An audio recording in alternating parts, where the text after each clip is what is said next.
And I wanted to ask, what do you think you missed this year without being able to do the tournament play?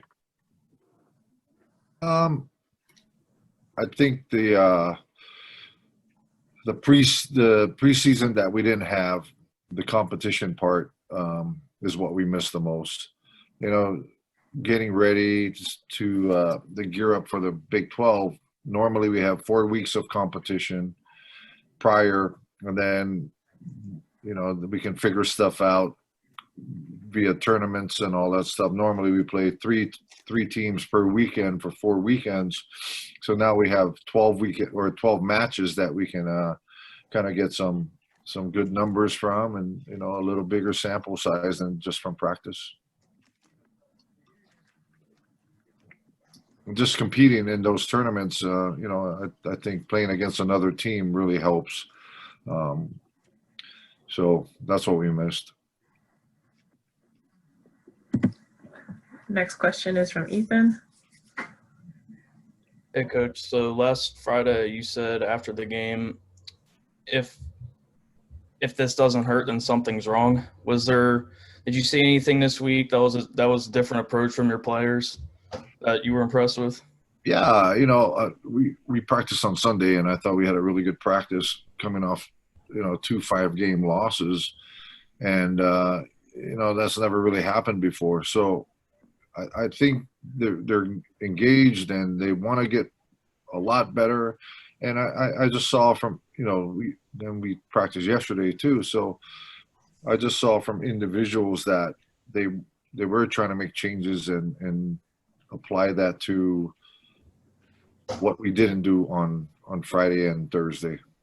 So it was really cool to see. And next up is Samuel. Coach, so I don't want to stay on this topic for too long, or you probably don't, but the 2 5-set losses in a row, that really hurts. But there's got to be a lot of positive you can take from that, especially when it's 2 days in a back-to-back.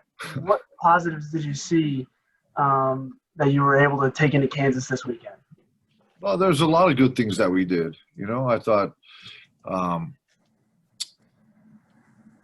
it's just an inconsistency of it, right? So if we can be a lot more consistent, then I think we're going to have better results.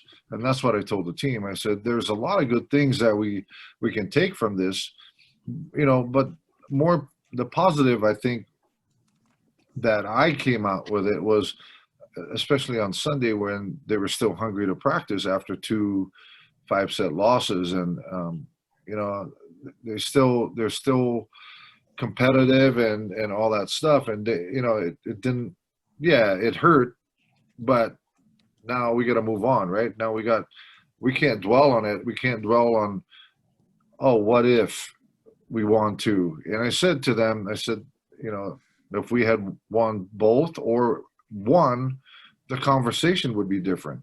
And, it's just that fine where, it could have been, hey, great weekend, or the weekend we had.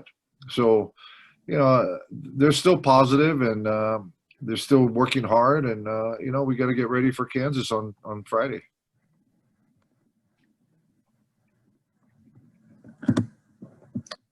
Next question is from Matthew.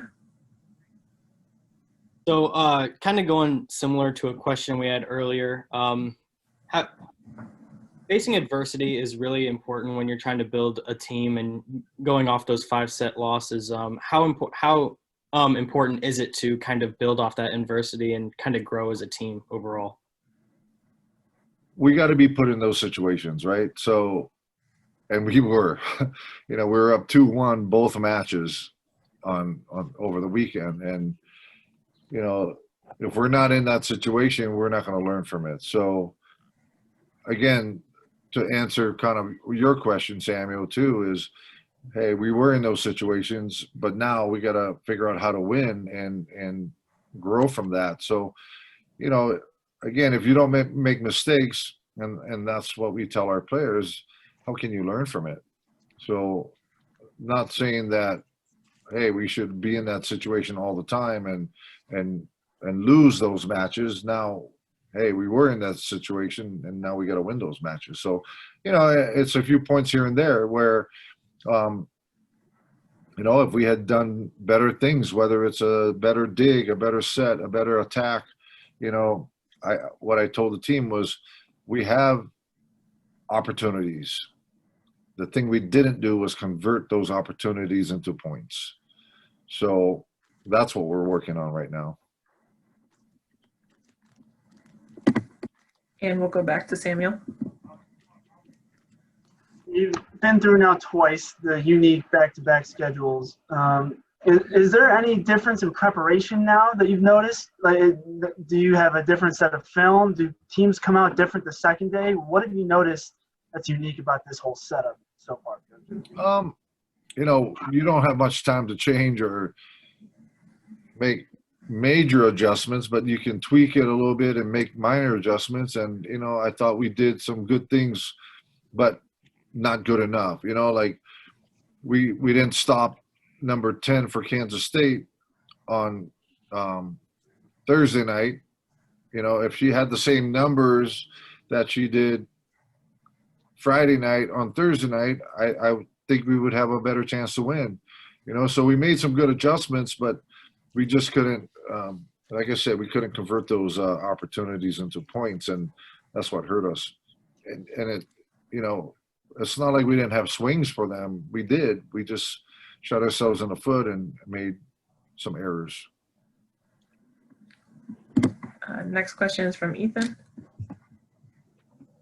So, Coach, it's still a little early, like in the season, but Kansas shares same record as you guys. How much more important are these matches this weekend for you guys in terms of where you want to be with a team that you're tied with? Every weekend's important. We're in the Big 12, so every win we can get helps. Kansas is a good team. They're a lot better than they were last year, and they have the same record as us, but they played Baylor and they played Texas. So, they're good. They could easily be the third best team in the conference, but who knows, right? Because they're 1-3 right now, the same record as we have. And, so we're going to go there and compete hard and see what comes out of it. But, if we can steal a win from Kansas, then it'd be great. And we'll go back to Matthew. So going to Kansas, this will be your second road trip of the season in this new kind of world of COVID. How did you think your team handled the first round of kind of getting used to the precautions and stuff? And what can you learn from the first road trip that you can take into the second road trip? It's interesting because normally we don't spend 4 days in one spot. So that was really weird in itself. Normally we go to, say, Kansas, we get there Tuesday and then either leave Wednesday night or early Thursday morning. But now, we're going there tomorrow and then we don't leave till Sunday. So, we got to figure things out. And it's not just playing, it's where to eat, what to eat. Can we go to restaurants? And we don't want to go to restaurants. So we have to cater food and do all that stuff. And, does the hotel allow us to cater outside food in, or do we have to just eat at the hotel? Stuff like that. But more importantly, from a playing standpoint, we're playing back to back. And I keep telling our team or my team that our fitness level has to be good, to play back-to-back nights, especially if you're playing 2 5-setters. I mean, you got to be good. And just from the tech trip, though, it's, I think we learned a lot, that we have to make sure that we're safe and just stay away from people. And next question is from Samuel. Coach, your middle blockers, I feel, have specifically Audrey and Brianna have kind of separated themselves in the league as two of the top at least among the upperclassmen, what kind of difference do they make in your guys' matches? No, they've been really good for us. So we got to continue for them to be good. You know, my philosophy is if we have good middles, then you can set the middle and then work inside out, you know. But if we don't have good middles or they're not productive, then, you know, it makes it a lot easier for our opponents because then they can double up on any specific hitter, which makes it a lot tougher to score. So they got to keep doing good work and find ways to score. Then it's going to open things up, and that's what we want. Next question from Cody.